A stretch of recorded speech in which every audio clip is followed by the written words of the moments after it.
L'histoire de Tulip a commencé avec le LEM.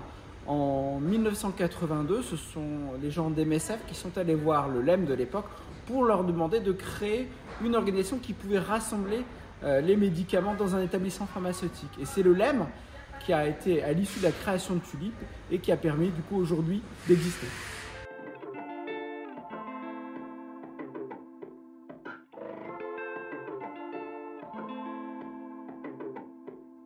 Alors aujourd'hui, comme 6 à 8 fois dans l'année, on fait ce qu'on appelle une journée kit. On va essayer de remplir et fabriquer une centaine de kits. Alors aujourd'hui, c'est une journée un peu plus spéciale parce qu'on invite les collaborateurs du LEM.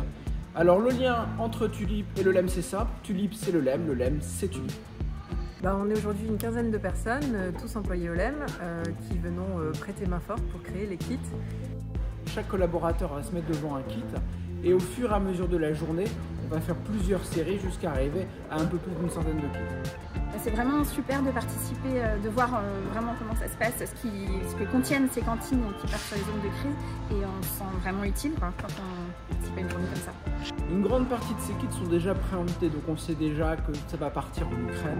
On a des très grosses difficultés actuellement en février, et puis surtout en République démocratique du Congo. Depuis quelques semaines, on a une situation très complexe qui se passe à Goma avec un afflux de réfugiés dans les centres de santé. Je trouve que c'est important que nos actions soient concrétisées sur le terrain et réagir face à des situations d'urgence comme le fait Tulip, pour moi ça concrétise vraiment un engagement professionnel.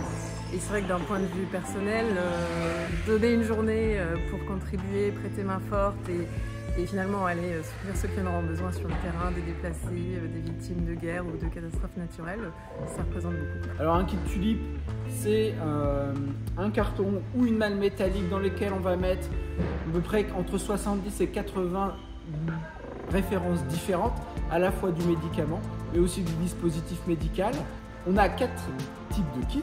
Des kits d'urgence, des kits pédiatriques, des kits adultes de base et aussi des kits de santé maternelle et reproductive. Ces 4 kits forment plus ou moins la liste des médicaments essentiels de l'OMS.